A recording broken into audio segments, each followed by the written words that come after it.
Deutéronome chapitre 18. Les sacrificateurs, les Lévites, la tribu entière de Lévi, n'auront ni part ni héritage avec Israël. Ils se nourriront des sacrifices consumés par le feu en l'honneur de l'Éternel et de l'héritage de l'Éternel. Ils n'auront point d'héritage au milieu de leurs frères. L'Éternel sera leur héritage, comme il le leur a dit. Voici quel sera le droit des sacrificateurs sur le peuple, sur ceux qui offriront un sacrifice, un bœuf ou un agneau. On donnera au sacrificateur l'épaule, les mâchoires et l'estomac. Tu lui donneras les prémices de ton blé, de ton mou et de ton huile, et les prémices de la toison de tes brebis. Car c'est lui que l'Éternel, ton Dieu, a choisi entre toutes les tribus, pour qu'il fasse le service au nom de l'Éternel, lui et ses fils, à toujours.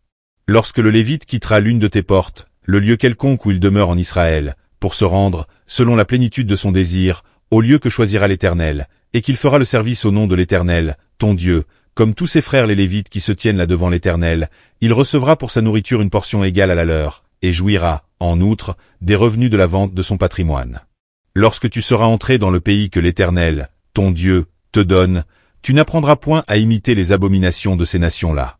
Qu'on ne trouve chez toi personne qui fasse passer son fils ou sa fille par le feu, personne qui exerce le métier de devin, d'astrologue, d'augure, de magicien, d'enchanteur, personne qui consulte ceux qui évoquent les esprits ou disent la bonne aventure, personne qui interroge les morts.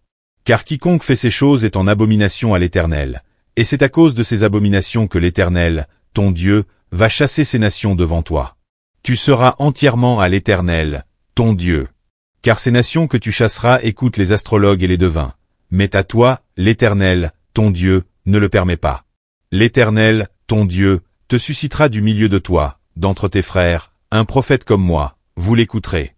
Il répondra ainsi à la demande que tu fis à l'Éternel, ton Dieu, à Horeb, le jour de l'assemblée, quand tu disais, que je n'entende plus la voix de l'Éternel, mon Dieu, et que je ne vois plus ce grand feu, afin de ne pas mourir.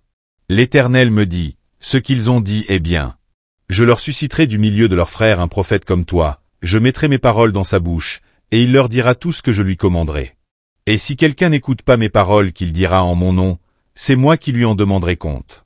Mais le prophète qui aura l'audace de dire en mon nom une parole que je ne lui aurai point commandé de dire, ou qui parlera au nom d'autres dieux, ce prophète-là sera puni de mort.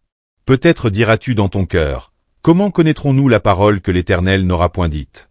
Quand ce que dira le prophète n'aura pas lieu et n'arrivera pas, ce sera une parole que l'Éternel n'aura point dite.